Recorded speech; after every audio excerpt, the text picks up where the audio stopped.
A administração de construção, pessoal, a gente divide em 3 etapas também, né?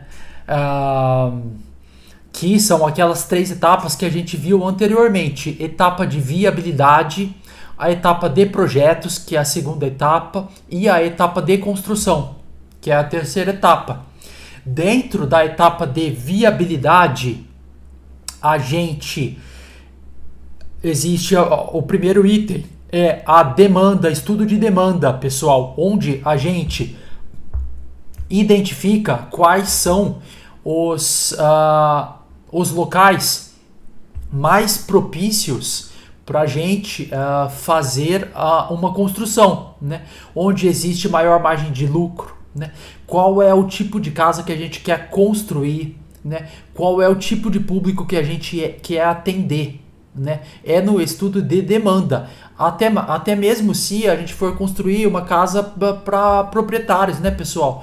O proprietário ele precisa escolher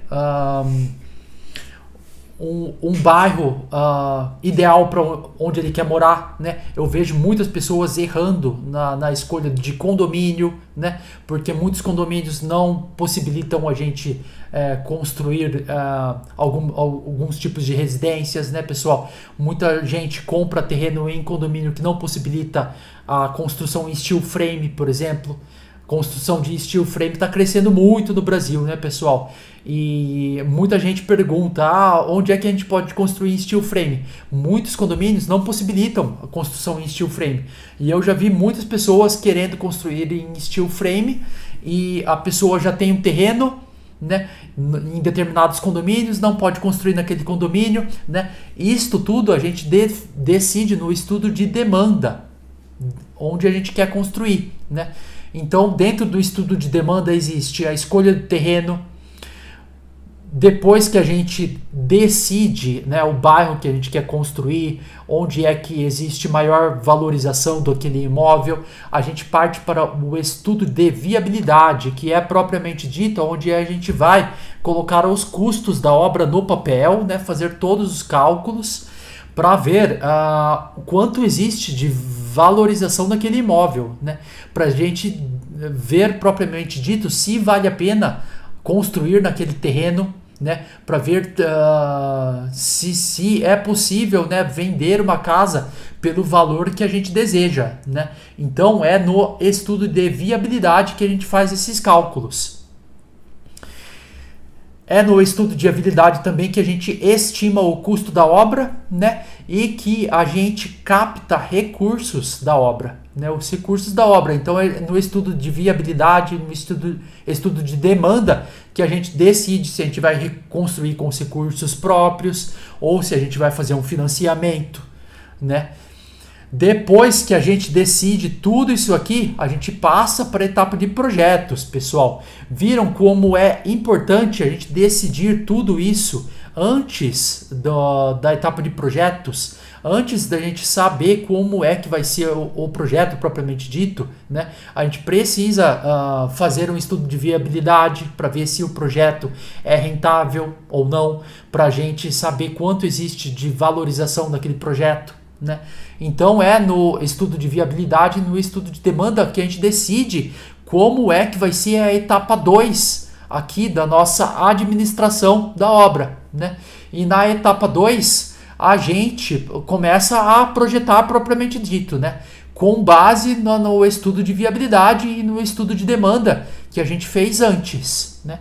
Então a etapa 2 inclui o desenvolvimento dos projetos, a aprovação em prefeitura, pessoal. Eu vejo muita gente também me perguntando se pode construir sem aprovação na prefeitura, e infelizmente isso não pode, né, pessoal? Pois é na aprovação da prefeitura que a gente pega o nosso alvará de obra.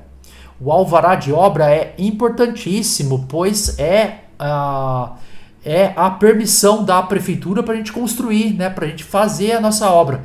Se a gente não aprova na prefeitura, a gente não tem o alvará de obra, portanto, a gente não tem a permissão da prefeitura para a gente construir. Isto tudo é um erro fatal, né, pessoal? Pois se a gente não tem o alvará de obra, a nossa obra pode ser embargada, né? Então nossa obra pode ser embargada se a gente não pega o alvará de obra, né? E eu vejo muita gente construindo sem alvará, né? Depois que a obra tá pronta, vai regularizar. E regularizar é um pepino, né, pessoal? Pois regularização de obras em algumas cidades demora até muito mais do que a própria aprovação, né? Então é mais difícil a gente regularizar uma casa depois de pronta do que fazer a aprovação de uma casa. Então, depois que a gente tem os projetos sendo desenvolvidos, que a gente faz o orçamento de obra, né, e os projetos de engenharia, né? É extremamente necessário a gente construir com todos os projetos, né, pessoal? Vejo muita gente também construindo sem os projetos, né, de hidráulica elétrica, por exemplo, né, ou com projetos de estrutura que não foram feitos da forma adequada, tá bom? Então, para a gente partir para a construção, a gente precisa de todos os projetos, né, pessoal? O que são todos os projetos? São projetos de arquitetura, pois é com o projeto de arquitetura que a gente solicita o nosso alvará de obra na prefeitura, né? Então, o projeto de arquitetura é o projeto que orienta todos os outros projetos, tá bom? Depois, com o projeto de arquitetura pronto, a gente faz orçamento de obra, os projetos de estrutura, pessoal. O que são os projetos de estrutura?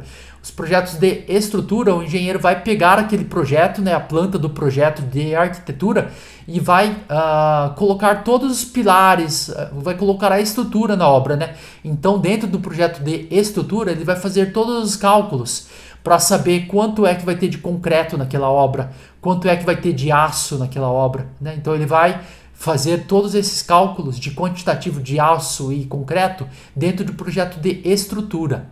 Da mesma forma que o engenheiro ele vai pegar a planta daquele projeto e vai fazer todos os cálculos para saber a quantidade de fiação elétrica, né?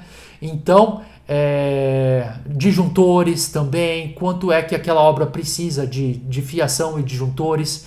Tudo isso é calculado no projeto elétrico, pessoal. E depois o projeto hidráulico, para a gente saber quantidade de encanamento que precisa para aquela obra, né? Então é extremamente necessário a gente construir com todos os projetos, né? Projeto de arquitetura, projeto de estrutura, hidráulico e elétrico. Só assim a gente tem um orçamento de obra realista, pessoal. Sem esses projetos, a gente não consegue ter um orçamento de obra realista. Por mais que a gente faça uma estimativa de custo da obra, a gente só vai ter o orçamento final da obra mesmo a hora que a gente tiver todos os projetos de engenharia já desenvolvidos, tá bom? E a partir do momento que a gente tem o nosso alvará de obra e que a gente tem os projetos todos desenvolvidos, a gente passa, e é a partir daí que a gente passa para a construção, pessoal. Então eu vejo muita gente pulando etapas de construção. Vejo muita gente pulando etapas de construção e é justamente por pular estas etapas que a obra acontecem erros de obra, pessoal. Acontecem muitos erros de obra, né? A mão de obra às vezes não sabe o que vai ser executada, né? Existem muitas mudanças ao longo da obra. Isso não existe uma compatibilização dos projetos para a gente saber se aquele projeto está mesmo adequado, finalizado para aquela obra, né? Eu vejo muita gente iniciando a obra com projetos ainda em desenvolvimento, e isso é muito falho, pessoal. Isso a gente não pode deixar acontecer, né? E isso é papel do administrador de obra, né? Do gestor de obra, né? Isso é papel do engenheiro ou do arquiteto que está desenvolvendo esses projetos, né? Liberar esses projetos para execução, né? É muito falho, né, a gente iniciar uma obra com os projetos ainda em desenvolvimento. Você quer aprender como ter uma rentabilidade entre 20% e 30% com o mercado imobiliário, construindo casas para venda? Fazendo parte do nosso método Mestre dos Imóveis, você vai entender como fazemos a viabilidade das casas para venda, através de uma planilha de viabilidade. Também vai aprender quais as melhores técnicas que fazem a diferença em uma construção e vai ter acesso a contratos para a contratação de mão de obra. Tudo isso através de nosso método Mestre dos Imóveis. Clica aqui no link da descrição e faça a sua inscrição.